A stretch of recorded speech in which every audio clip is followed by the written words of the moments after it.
ഇന്ന് നമ്മളൊരു അടിപൊളി പുഡിംഗ് ആണ് ഉണ്ടാക്കുന്നത്. ക്യാരറ്റ് ചിക്കു പുഡിംഗ്. രണ്ടും കൂടെ വരുന്ന ഒരു കോമ്പിനേഷൻ നല്ലൊരു സൂപ്പർ ടേസ്റ്റ് തന്നെയാണ്. തീർച്ചയായിട്ടും നിങ്ങൾക്ക് ചെയ്ത് നോക്കാം. വളരെ എളുപ്പമാണ്. അപ്പോൾ ഈ വരുന്ന പെരുന്നാൾ ദിവസങ്ങളിലൊക്കെ വേണമെങ്കിൽ നല്ല സ്പെഷ്യലായിട്ട് ഉണ്ടാക്കിയെടുക്കാൻ പറ്റുന്ന നല്ലൊരു പുഡിംഗ് ആയിരിക്കും ഇത്. അപ്പോൾ ഇതെങ്ങനെ ഉണ്ടാക്കുന്നത് നമുക്ക് നോക്കാം. അപ്പോൾ നമുക്ക് ആദ്യം ക്യാരറ്റ് പുഡിംഗ് ആണ് റെഡിയാക്കാനുള്ളത്. ഫസ്റ്റ് ലെയറിന് വേണ്ടിയിട്ടുള്ള പുഡിംഗ്. ക്യാരറ്റ് പുഡിങ്ങിനായിട്ട് 2 മീഡിയം സൈസുള്ള ക്യാരറ്റാണ് എടുത്തിട്ടുള്ളത്. തൊലിയൊക്കെ കളഞ്ഞ് കഴുകി വൃത്തിയാക്കി എടുത്തിട്ടുള്ള ക്യാരറ്റാണിത്. ഈ പുഡിംഗ് ഉണ്ടാക്കാനായിട്ട് തുടങ്ങുന്ന സമയത്ത് ആദ്യം ചെയ്തു വെക്കേണ്ട ഒരു കാര്യം എന്ന് പറയുന്നത് ഒരു 4 ഗ്രാം ചൈന ഗ്രാസ് ഒരു 1/2 കപ്പ് വെള്ളത്തിൽ കുതിർത്ത് വെക്കണം. ഒരു 10-20 മിനിറ്റ് കുതിർത്ത് വെക്കണം. 20 മിനിറ്റൊക്കെ കുതിർത്ത് വെക്കുകയാണെങ്കിൽ പെട്ടെന്ന് തന്നെ മെൽട്ടായി കിട്ടാനായിട്ട് എളുപ്പമായിരിക്കും. 4 ഗ്രാം ചൈന ഗ്രാസ് എന്ന് പറയുമ്പോൾ 10 ഗ്രാമിൻ്റെ ഒക്കെ ഒരു പാക്കാണ് കിട്ടുന്നത് എന്നുണ്ടെങ്കിൽ അതിലൊരു പകുതി ഭാഗം എടുക്കുക. അത് 8 ഗ്രാമേ ഉണ്ടാവുള്ളൂ 10 ഗ്രാമിൻ്റെ ആണെങ്കിൽ പോലും. ഇതിപ്പോൾ ഇതുപോലെയുള്ളത് 20 ഗ്രാമിൻ്റെ ആണ്. ഇതിൽ 4-ൽ 1 ഭാഗം എടുത്താൽ മതിയാകും. ഇനി ഇതിലേക്ക് നമ്മൾ എടുത്തിട്ടുള്ള ഈ മീഡിയം സൈസുള്ള 2 ക്യാരറ്റ് വളരെ ചെറുതായിട്ട് മുറിച്ചെടുക്കാം. വളരെ ചെറുതാവണമെന്നില്ല, ഇതുപോലെ മുറിച്ചെടുത്തിട്ട് മിക്സിയിലിട്ട് നല്ല പേസ്റ്റ് ആക്കി എടുക്കാൻ വേണ്ടിയിട്ടാണ്. ആ 2 ക്യാരറ്റിൽ നിന്ന് ഒരു പകുതി ഭാഗം മാറ്റി വെച്ചിട്ടുണ്ട്, 1/1 ഒരു പകുതി. അത് ചെറുതായിട്ട് ഗ്രേറ്റ് ചെയ്തിടാൻ വേണ്ടിയിട്ടാണ്. ഇത് നമുക്ക് മിക്സിയിലിട്ട് നല്ലൊരു പേസ്റ്റ് ആക്കി അരച്ചെടുക്കണം. വെള്ളം കൂട്ടാതെ വേണം അരച്ചെടുക്കാനായിട്ട്. മിക്സിയുടെ ചെറിയ ജാറിലിട്ട് അരച്ചെടുക്കുകയാണെങ്കിൽ നല്ല പേസ്റ്റ് ആയിട്ട് തന്നെ അരച്ചെടുക്കാനായിട്ട് പറ്റും. പിന്നെ നമ്മളിത് പച്ചയ്ക്ക് അരച്ചതുകൊണ്ട് തന്നെ ചെറിയ തരികളൊക്കെ കാണും. അത് വലിയ കുഴപ്പമൊന്നുമില്ല. ഒരുപാട് വലിയ പീസ് ഉണ്ടാവാതിരിക്കാൻ വേണ്ടിയിട്ട് ശ്രദ്ധിച്ചാൽ മതി. അരച്ചു വെച്ചിട്ടുള്ള ക്യാരറ്റ് ഒരു സൈഡിലേക്ക് മാറ്റി വെക്കാം. ഇനി പുഡിംഗ് ഉണ്ടാക്കാനായിട്ട് തുടങ്ങാം. അതിനായിട്ട് ഒരു പാൻ വെച്ച് ചൂടാക്കുക. ഇതിലേക്ക് 1 കപ്പ് പാൽ ചേർത്ത് കൊടുക്കുക. 1 കപ്പ് എന്ന് പറയുമ്പം 250 ml. ക്യാരറ്റ് പുഡിംഗ് 250 ml കൊണ്ടാണ് നമ്മൾ റെഡിയാക്കി എടുക്കുന്നത്. മധുരത്തിന് ആവശ്യമായിട്ട് ഒരു 1/2 ടിൻ കണ്ടൻസ്ഡ് മിൽക്ക് ഇതിലേക്ക് ചേർത്ത് കൊടുക്കുന്നുണ്ട്. ഒരു ടിന്നിൽ നമുക്ക് 2 പുഡിങ്ങിനും കൂടിയാണ് ഒരു ടിൻ എടുക്കുന്നത്. അതിലൊരു പകുതി ഭാഗം ഈ സമയത്ത് ചേർത്ത് കൊടുക്കാം. ഇത് രണ്ടും കൂടെ ചേർത്തിട്ട് നന്നായിട്ടൊന്ന് മിക്സ് ചെയ്ത് യോജിപ്പിച്ചെടുക്കുക. ഈ സമയത്ത് നമ്മൾ ഗ്യാസ് ഓൺ ചെയ്തിട്ടില്ല കേട്ടോ. എല്ലാം മിക്സ് ചെയ്ത് റെഡിയാക്കിയതിന് ശേഷം ഗ്യാസ് ഓൺ ചെയ്താൽ മതിയാവും. പാല് തിളയ്ക്കാൻ വെക്കുന്ന ആ സമയത്ത് തന്നെ ഇതിലേക്ക് ആവശ്യമായിട്ടുള്ള ചൈന ഗ്രാസ് ആദ്യം കുതിർത്ത് വെച്ചിരുന്നല്ലോ, ആ വെള്ളത്തോട് കൂടെ തന്നെ ഒരു പാനിലേക്ക് ഇട്ടിട്ട് വളരെ ചെറിയ തീയിൽ ഗ്യാസിൽ വെക്കണം. ചൈന ഗ്രാസ് നന്നായിട്ട് മെൽട്ടായി വരാൻ വേണ്ടിയിട്ടാണ്. ചൈന ഗ്രാസ് ആയതുകൊണ്ട് തന്നെ ഡബിൾ ബോയിലിങ്ങിൻ്റെ ഒന്നും ആവശ്യം വരുന്നില്ല. അപ്പോൾ രണ്ടും ഒരേ സമയത്ത് തന്നെ ശ്രദ്ധിച്ച് ചെയ്യണം. പാലിൻ്റെ മിക്സ് ഇടയ്ക്കൊന്ന് ഇളക്കി കൊടുക്കേണ്ട കാര്യം മറക്കരുത്. കാരണം കണ്ടൻസ്ഡ് മിൽക്കും പാലും മാത്രമല്ലേ ഉള്ളൂ. അപ്പോൾ അടിക്ക് പിടിക്കാനുള്ള ചാൻസ് ഉണ്ട്. ആ സമയത്ത് തന്നെ നമ്മൾ വെച്ചിട്ടുള്ള ചൈന ഗ്രാസ് ഒന്ന് ശ്രദ്ധിക്കണം. പാല് അത്യാവശ്യം ഒന്ന് തിളച്ച് ചൂടായി വരുന്ന സമയത്ത് ഇതിലേക്ക് അരച്ച് റെഡിയാക്കി വെച്ചിട്ടുള്ള ക്യാരറ്റ് ഉണ്ടല്ലോ, അത് മൊത്തത്തിൽ ഇതിലേക്ക് ചേർത്ത് കൊടുക്കുക.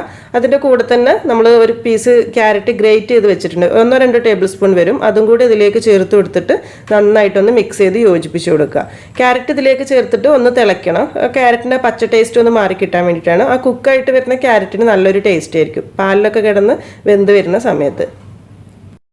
പിന്നെ ഒരു കാര്യം, ക്യാരറ്റ് ഗ്രേറ്റ് ചെയ്യുന്ന സമയത്ത് നിങ്ങൾ ഗ്രേറ്ററിൽ വലുതൊക്കെ ആയിട്ടാണ് ക്യാരറ്റ് വരുന്നത്, വലിയ പീസായിട്ടാണ് വരുന്നത് എന്നുണ്ടെങ്കിൽ കത്തി വെച്ചൊന്ന് ചെറുതായി മുറിച്ച് കൊടുക്കണം. ഒരുപാട് കട്ടിയിൽ ക്യാരറ്റ് കിടക്കാത്തതായിരിക്കും നല്ലത്. ഇതുപോലെ നല്ല തിന്നായിട്ട് കിടക്കുകയാണെങ്കിൽ കഴിക്കുന്ന സമയത്ത് നല്ല ടേസ്റ്റ് ഉണ്ടാവും. ഈ സമയത്ത് ഇത് മിക്സ് ചെയ്ത് നോക്കിയിട്ട് മധുരം വേണമെന്നുണ്ടെങ്കിൽ 1-2 ടേബിൾ സ്പൂൺ പഞ്ചസാര ചേർത്ത് കൊടുക്കുക. കാരണം ക്യാരറ്റ് ആയതുകൊണ്ട് തന്നെ അതിലേക്ക് കുറച്ചുകൂടെ മധുരം വേണ്ടി വരും. 1/2 ടിൻ കണ്ടൻസ്ഡ് മിൽക്ക് ഉണ്ട്, എന്നാൽ പോലും ഒരു 2 ടേബിൾ സ്പൂൺ പഞ്ചസാര കൂടെ വേണ്ടി വരും. തണുക്കുന്ന സമയത്ത് നമ്മൾ തണുത്തിട്ട് കഴിക്കുന്ന സമയത്ത് ചിലപ്പോൾ മധുരം കുറവായിരിക്കും. ക്യാരറ്റ് ചേർത്തതിന് ശേഷം ഒരു 1-2 മിനിറ്റൊക്കെ തിളച്ചാൽ തന്നെ അത്യാവശ്യം അത് വെന്ത് വന്നോളും. ഇനിയിപ്പോൾ ക്യാരറ്റിൻ്റെ ഈ ഒരു മിക്സിലേക്ക് നമ്മൾ റെഡിയായിക്കൊണ്ടിരിക്കുന്ന ചൈന ഗ്രാസിൻ്റെ മിക്സ് ചേർത്ത് കൊടുക്കണം. രണ്ടും ഒരേ സമയത്ത് തിളച്ചുകൊണ്ടിരിക്കുന്ന സമയത്ത് തന്നെ വേണം ചേർക്കാൻ. അതായത് ക്യാരറ്റ് പാല് മിക്സ് തിളച്ചുകൊണ്ടിരിക്കുന്ന സമയത്ത് തന്നെ ചൈന ഗ്രാസിൻ്റെ തിളച്ചുകൊണ്ടിരിക്കുന്ന മിക്സ് ഇതിലേക്ക് ചേർത്ത് കൊടുക്കുക. അതോടൊപ്പം തന്നെ മൊത്തത്തിലൊന്ന് ഇളക്കി യോജിപ്പിക്കുകയും വേണം. ചൈന ഗ്രാസ് ചേർക്കുന്ന സമയത്ത് ചിലപ്പോൾ അതിൽ ഇത്തിരി തരികളൊക്കെ ഉള്ളതുപോലെ ഉണ്ടാകും. അത് വലിയ കുഴപ്പമൊന്നുമില്ല. ഇടയ്ക്ക് കടിക്കുന്ന സമയത്തൊക്കെ ടേസ്റ്റ് തന്നെയായിരിക്കും. പക്ഷേ ഒരുപാട് തരികൾ ഉണ്ടാവാനും പാടില്ല കേട്ടോ. അതായത് തീരെ മെൽട്ടാവാതെ ഇതിലേക്ക് ഒഴിച്ച് കഴിഞ്ഞാൽ പുഡിങ് സെറ്റായി കിട്ടാനായിട്ട് ഒരുപാട് സമയം എടുക്കും. സെറ്റായാൽ തന്നെ നല്ലൊരു കൺസിസ്റ്റൻസി ആയിരിക്കില്ല. അപ്പോൾ അതുകൊണ്ട് അത്യാവശ്യം ഒന്ന് മെൽട്ടാവാൻ വേണ്ടിയിട്ട് ശ്രദ്ധിക്കണം. ചൈന ഗ്രാസ് ചേർത്ത് കഴിഞ്ഞാൽ പിന്നെ ഒരുപാട് സമയം തിളപ്പിക്കേണ്ട ആവശ്യമൊന്നുമില്ല. ഒന്ന് തിളച്ച് ഒന്ന് ചൂടായി മിക്സ് ചെയ്ത് കഴിഞ്ഞാൽ ഗ്യാസ് ഓഫ് ചെയ്യാം. പുഡിങ്ങിൻ്റെ ഈ മിക്സ് പതുക്കെ ഒന്ന് ചൂടാറുന്ന സമയത്ത് ഇതിലേക്ക് ഒരു 2 ഡ്രോപ്പ് വാനില എസൻസ് ചേർക്കുന്നുണ്ട്. ഒരുപാടൊന്നും വേണ്ട, ഒരു 2 തുള്ളി തന്നെ മതിയാവും നിങ്ങളുടെ കയ്യിൽ ഉണ്ടെങ്കിൽ, നല്ലൊരു ഫ്ലേവറിന് വേണ്ടിയിട്ട് മാത്രം. ഇനി നമുക്ക് ഈ സമയത്ത് തന്നെ ഈ ചൂടിൽ തന്നെ പുഡിംഗ് പാത്രത്തിലേക്ക് ഒഴിച്ചു വെക്കാം. ഒരുപാട് തണുക്കാൻ വേണ്ടി വെയിറ്റ് ചെയ്താൽ ഈ ഒരു പാത്രത്തിൽ ഇരുന്ന് തന്നെ ഇത് സെറ്റായി പോകും. ഞാനിവിടെ ഇപ്പോൾ ഇതുപോലുള്ള ചെറിയ ബൗളിലേക്കാണ് ഒഴിച്ചു വെക്കുന്നത്. ആ ഒരു ഷേപ്പിൽ കിട്ടാൻ വേണ്ടിയിട്ട് മാത്രം. നിങ്ങൾ ഏത് ബൗളാണോ സെലക്ട് ചെയ്യുന്നത് അതിലേക്ക് ഒഴിച്ചു വെക്കുക. പിന്നെ ഒഴിക്കുന്ന സമയത്ത് ആ പാത്രത്തിൻ്റെ ഒരു പകുതി ഭാഗം ഒഴിച്ചാൽ മതി. അതായത് നമ്മൾ 2 ലെയറായിട്ടാണല്ലോ ഈ പുഡിങ് ചെയ്യുന്നത്. ഇതിൻ്റെ മുകളിലേക്ക് ചിക്കു പുഡിങ്ങിന് ഒഴിക്കാനുണ്ട്. അതുകൊണ്ട് ഒരു പകുതി ഭാഗം ഫില്ലാവുന്ന രീതിയിൽ എല്ലാ പാത്രത്തിലേക്കും ഒഴിച്ചു കൊടുക്കുക. പിന്നെ ഈ ഒരു പുഡിങ് നമ്മൾ ഇനി സെർവ് ചെയ്യുന്ന സമയത്ത് കമിഴ്ത്തി എടുത്തിട്ടാണ് സെർവ് ചെയ്യുന്നതെന്നുണ്ടെങ്കിൽ എടുക്കുന്ന ഈ പാത്രത്തിൽ ഒരു ഇത്തിരി നെയ്യ് തടവി കൊടുക്കാം. ഒരുപാടൊന്നും വേണ്ട, കൂടുതലാവാനേ പാടില്ല. പെട്ടെന്ന് ഡീമോൾഡ് ചെയ്തെടുക്കാൻ വേണ്ടിയിട്ടാണ്. ഇതിന് നമ്മൾ തണുത്തതിന് ശേഷമാണ് ഫ്രിഡ്ജിലേക്ക് വെക്കുന്നത്. ഈ സമയം കൊണ്ട് തന്നെ നമുക്ക് അടുത്ത ലെയറിന് വേണ്ടിയിട്ടുള്ള ചിക്കു പുഡിങ് റെഡിയാക്കണം. ഇനി ചെയ്യുന്ന സമയത്ത് ഒരു കാര്യം ശ്രദ്ധിക്കണം, പെട്ടെന്ന് തന്നെ ചെയ്യണം. കാരണം നമുക്ക് 2 ലെയർ സെറ്റ് ആവാനുള്ളത് കൊണ്ട് തന്നെ ഈ പുഡിങ് അത്യാവശ്യം ഒന്നങ്ങ് സെറ്റായി വരുന്ന സമയം കൊണ്ട് തന്നെ അടുത്തത് റെഡിയാക്കണം. അതായത് ഒരു 10 മിനിറ്റ് സമയം കൊണ്ട് തന്നെ റെഡിയാക്കണം. അപ്പോൾ ചിക്കു പുഡിങ് റെഡിയാക്കാനായിട്ട് ഞാനിവിടെ ഈ വലുപ്പത്തിലുള്ള ഒരു 5 സപ്പോട്ടയാണ് എടുത്തിട്ടുള്ളത്. ഈ പുഡിങ്ങും ചെയ്യുന്ന സമയത്ത് ആദ്യം തന്നെ ചെയ്യേണ്ട കാര്യം എന്ന് വെച്ചാൽ നമ്മൾ ഇത് ചെയ്യുന്നതിൻ്റെ ഒരു കുറച്ച് മുൻപ് 10-20 മിനിറ്റ് മുൻപ് തന്നെ 1/2 കപ്പ് വെള്ളത്തിൽ ഒരു 4 ഗ്രാം ചൈന ഗ്രാസ് കുതിർത്ത് വെക്കണം. ആ ഒരു കാര്യം മറക്കരുത്. ചിക്കു എടുക്കുന്ന സമയത്ത് എപ്പോഴും നല്ല പഴുത്ത ചിക്കു തന്നെ എടുക്കാൻ വേണ്ടിയിട്ട് ശ്രദ്ധിക്കണം. ഈ ഒരു ഇതിൻ്റെ തൊലി കളഞ്ഞിട്ടാണ് നമ്മൾ ഇതിലേക്ക് ഉപയോഗിക്കുന്നത്. തൊലി കളഞ്ഞതിന് ശേഷം ഇതുപോലെ ചെറിയ പീസാക്കി എടുത്തിട്ട് മിക്സിയിലിട്ടിട്ട് ആദ്യം ചെയ്തതുപോലെ തന്നെ ഒന്ന് പേസ്റ്റ് ആക്കി എടുക്കണം. അപ്പോൾ ഈ ചിക്കനിൽ നിന്ന് ഒരു ചെറിയ ഭാഗം എടുത്തിട്ട് ഒരു 1-2 ടേബിൾ സ്പൂൺ വളരെ ചെറുതായിട്ട് മുറിച്ചിട്ട് കൊടുക്കുക. അത് നമുക്ക് പുഡിങ്ങിൽ ഇടയ്ക്ക് കടിക്കാൻ വേണ്ടിയിട്ടാണ്. ബാക്കിയുള്ളത് മിക്സിയിലിട്ടിട്ട് നന്നായിട്ടൊന്ന് ഇതുപോലെ പേസ്റ്റ് ആക്കിയിട്ട് എടുക്കാം. ഇനി പുഡിംഗ് റെഡിയാക്കാനായിട്ട് ആദ്യം ക്യാരറ്റിൻ്റെ പുഡിംഗ് ചെയ്തതുപോലെ തന്നെയാണ് നമ്മൾ ചെയ്യുന്നത്. ഒരു പാനിലേക്ക് 1 കപ്പ് പാല്, അതായത് 250 ml ഫ്രഷ് മിൽക്ക് ചേർത്ത് കൊടുക്കാം. ഇതിലേക്ക് നമ്മൾ നേരത്തെ ബാക്കി വെച്ചിട്ടുണ്ടായിരുന്ന 1/2 ടിൻ കണ്ടൻസ്ഡ് മിൽക്ക് ഉണ്ടല്ലോ, അതോടെ ചേർത്ത് കൊടുക്കാം.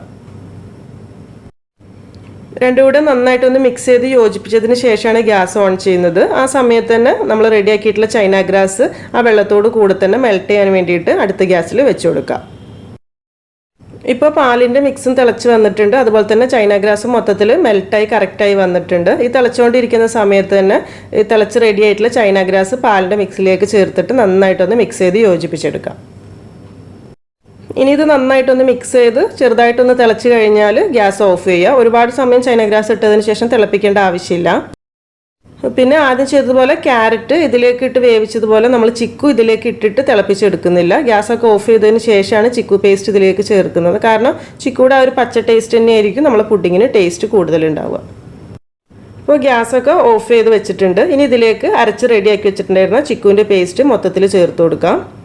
അതിൻ്റെ കൂടെ തന്നെ ചെറിയ പീസാക്കിയിട്ടുണ്ടായിരുന്ന ആ ഒരു ചെറിയ ചിക്കു പീസുകൾ ഇതിലേക്ക് ചേർത്ത് കൊടുക്കുക. ഈ ചിക്കുവിൻ്റെ പീസ് നമ്മൾ പുഡിങ് കഴിക്കുന്ന സമയത്ത് ഇടയ്ക്ക് ഇങ്ങനെ കടിക്കുമ്പോൾ നല്ല ടേസ്റ്റ് ആയിരിക്കും. ഇത് രണ്ടും കൂടെ ചേർത്തിട്ട് നന്നായിട്ടൊന്ന് മിക്സ് ചെയ്ത് കൊടുക്കുക. പിന്നെ ഇനി ഇതിലേക്ക് എക്സ്ട്രാ പഞ്ചസാര ചേർക്കേണ്ടി വരില്ല. കാരണം സപ്പോട്ട എന്ന് പറയുമ്പോൾ തന്നെ അത്യാവശ്യം മധുരം ഉണ്ടാവും. പിന്നെ നമ്മൾ ആവശ്യത്തിനുള്ള കണ്ടൻസ്ഡ് മിൽക്കും ചേർത്തിട്ടുണ്ട്. ക്യാരറ്റിൽ പിന്നെ ഇത്തിരി ഷുഗർ ചേർത്ത് എന്താണെന്ന് വെച്ചാൽ ക്യാരറ്റിന് മധുരം ഇല്ലാത്തതുകൊണ്ടാട്ടോ. നന്നായിട്ട് തന്നെ മിക്സ് ചെയ്ത് യോജിപ്പിച്ചെടുക്കുക. എല്ലാ ഭാഗത്തേക്കും ഒരേ രീതിയിൽ എത്തുന്ന പോലെ മിക്സ് ചെയ്തതിന് ശേഷം ആദ്യം റെഡിയാക്കി വെച്ചിട്ടുള്ള ക്യാരറ്റ് പുഡിംഗ് ഉണ്ടല്ലോ, അതിൻ്റെ മുകളിലേക്കാണ് നമ്മൾ ഒഴിച്ചു കൊടുക്കുന്നത്. ഇതിപ്പോൾ നോക്കുന്ന സമയത്ത് അത്യാവശ്യം ചെറുതായിട്ടൊന്ന് സെറ്റായിട്ടുണ്ടാവും. ഇതിൻ്റെ മുകളിലേക്കാണ് നമ്മൾ ചിക്കുവിൻ്റെ പുഡിംഗ് ഒഴിച്ചു കൊടുക്കുന്നത്. പിന്നെ ഒരു കാര്യം, ക്യാരറ്റിൻ്റെ പുഡിംഗ് നമ്മൾ ഒഴിച്ചിട്ട് സെറ്റ് ആവാൻ വേണ്ടിയിട്ട് ഫ്രിഡ്ജിലേക്ക് വെച്ചിട്ടൊന്നുമില്ല. പുറത്ത് വെച്ചാൽ തന്നെ അത് സെറ്റ് ആയിക്കോളും. ഫ്രിഡ്ജിലേക്ക് വെച്ചാൽ പെട്ടെന്ന് തന്നെ സെറ്റാവും. നന്നായിട്ട് സെറ്റായി കഴിഞ്ഞതിന് ശേഷമാണ് ചിക്കുവിൻ്റെ പുഡിംഗ് ഇതിൻ്റെ മുകളിലേക്ക് ഒഴിക്കുന്നത് എന്നുണ്ടെങ്കിൽ നമ്മളിത് ഡീമോൾഡ് ചെയ്തെടുക്കുന്ന സമയത്ത്, അതായത് സെർവ് ചെയ്യുന്ന സമയത്ത് രണ്ട് സെക്ഷനായിട്ട് തന്നെ കിടക്കും, 2 ലെയറായിട്ട് തന്നെ കിടക്കും. അപ്പോൾ രണ്ടും ഒരുപോലെ കിട്ടാൻ വേണ്ടി എളുപ്പത്തിന് വേണ്ടിയിട്ടാണ് ഇത് പുറത്ത് തന്നെ വെച്ചിട്ടുണ്ടായിരുന്നത്. അപ്പോൾ എല്ലാ ബൗളിലേക്കും റെഡിയാക്കി വെച്ചിട്ടുള്ള ചിക്കു പുഡിംഗ് ആവശ്യത്തിന് ഒഴിച്ചു കൊടുക്കാം. ഇനി ഇത് ഒന്ന് ചൂടാറിയതിന് ശേഷം ഫ്രിഡ്ജിലേക്ക് വെച്ചിട്ട് ഒരു 2-3 മണിക്കൂറൊക്കെ സെറ്റ് ചെയ്യാൻ വേണ്ടി വെക്കേണ്ടി വരും. കറക്റ്റ് റെഡിയായി കിട്ടാൻ ചിലപ്പോൾ ചൈന ഗ്രാസ് ആയതുകൊണ്ട് തന്നെ പെട്ടെന്ന് തന്നെ റെഡിയായി കിട്ടും. എന്നാലും നല്ല തണുപ്പോട് കൂടെ തന്നെ കഴിക്കണമെന്നുണ്ടെങ്കിൽ ഒരു 2-3 മണിക്കൂർ വെക്കുന്നതായിരിക്കും നല്ലത്. പുഡിംഗ് ഇപ്പോൾ നല്ല രീതിയിൽ തന്നെ സെറ്റായി വന്നിട്ടുണ്ട്. നല്ല തണുപ്പോട് കൂടെ തന്നെ കിട്ടിയിട്ടുണ്ട്. ഇനി ഇത് ഇങ്ങനെ തന്നെ സെർവ് ചെയ്താൽ മതി എന്നുണ്ടെങ്കിൽ ഇതുപോലെ തന്നെ നമുക്ക് സ്പൂണിട്ട് നന്നായിട്ട് കോരി കഴിക്കാം. ഒരു ഐസ്ക്രീമൊക്കെ കഴിക്കുന്ന പോലെ കോരി കഴിക്കാം. അതല്ല ഇതിൻ്റെ കറക്റ്റ് ആ ഒരു ഭംഗി കിട്ടാൻ വേണ്ടിയിട്ട് ഒന്ന് വേറൊരു പ്ലേറ്റിലേക്ക് കമിഴ്ത്തി എടുക്കണമെന്നുണ്ടെങ്കിൽ ആ സൈഡ് ഭാഗമൊക്കെ ഒന്ന് നന്നായിട്ട് കൊട്ടി കൊടുത്തതിന് ശേഷം വേറൊരു പ്ലേറ്റിലേക്ക് കമിഴ്ത്തി എടുത്താൽ മതിയാകും. നല്ല ഗ്ലാസിൻ്റെ ബൗളിലേക്കാണ് പുഡിംഗ് സെറ്റ് ചെയ്യാൻ വേണ്ടി വെക്കുന്നതെന്നുണ്ടെങ്കിൽ ഇങ്ങനെ കമിഴ്ത്തി എടുക്കേണ്ട ആവശ്യമൊന്നുമില്ല. അങ്ങനെ തന്നെ സെർവ് ചെയ്താൽ മതിയാകും. ഇത് 2 ലെയർ ആയതുകൊണ്ട് തന്നെ കമിഴ്ത്തി എടുക്കുന്ന സമയത്ത് ശ്രദ്ധിച്ചിട്ട് വേണം കേട്ടോ കമിഴ്ത്തി എടുക്കാൻ. ഇൻ കേസ് കിട്ടാനൊരു ഇത്തിരി ബുദ്ധിമുട്ടുണ്ടെങ്കിൽ പാത്രത്തിൻ്റെ സൈഡൊക്കെ ഒന്ന് തട്ടി കൊടുത്തിട്ട് വേണം ഈ ഒരു പ്ലേറ്റിലേക്ക് ഇടാൻ വേണ്ടിയിട്ട്. ശരിക്കും ഈ ഒരു ക്യാരറ്റ് ചിക്കു കോമ്പിനേഷൻ നല്ല ടേസ്റ്റ് ആണ് കേട്ടോ. നിങ്ങൾക്ക് ഉണ്ടാക്കുന്ന സമയത്ത് മനസ്സിലാവും. ഇതുപോലെ നല്ല ക്രീമി ആയിട്ട് കോരി കഴിക്കാനായിട്ട് പറ്റും. പിന്നെ ഞാൻ ഈ പുഡിങ്ങിൻ്റെ മുകളിലായിട്ട് ഒരു ഇത്തിരി ട്യൂട്ടി ഫ്രൂട്ടിയും കുറച്ച് ക്യാരറ്റ് ഗ്രേറ്റ് ചെയ്തതും ഒരു ഭംഗിക്ക് വേണ്ടി മാത്രം ഇട്ടിട്ടുണ്ട്, നിർബന്ധമൊന്നുമില്ല. ഇനി ഈ ഒരു പുഡിങ് ഉണ്ടാക്കുന്ന സമയത്ത് കുറച്ച് ബാക്കിയൊക്കെ വരികയാണ്, പുഡിങ്ങിന് വേണ്ടാന്ന് തോന്നുകയാണെങ്കിൽ കുറച്ച് പാലൊഴിച്ചിട്ട് മിക്സിയിലിട്ട് നല്ലൊരു ജ്യൂസ് ആക്കി എടുക്കാം, നല്ലൊരു അടിപൊളി മിൽക്ക് ഷേക്ക് ആക്കി എടുക്കാനായിട്ട് പറ്റും. പറഞ്ഞു എന്നേ ഉള്ളൂ, ആർക്കെങ്കിലും വേണമെങ്കിൽ ചെയ്ത് നോക്കാം. അപ്പോൾ ഈ ഒരു വീഡിയോ ഇഷ്ടപ്പെട്ടിട്ടുണ്ടെങ്കിൽ നിങ്ങൾ തീർച്ചയായിട്ടും ലൈക്ക് ചെയ്യാനും ഷെയർ ചെയ്യാനൊന്നും മറക്കരുത്. അതുപോലെ സബ്സ്ക്രൈബ് ചെയ്യാത്തവരുണ്ടെങ്കിൽ സബ്സ്ക്രൈബ് ചെയ്യാനും മറക്കരുത് കേട്ടോ. താങ്ക്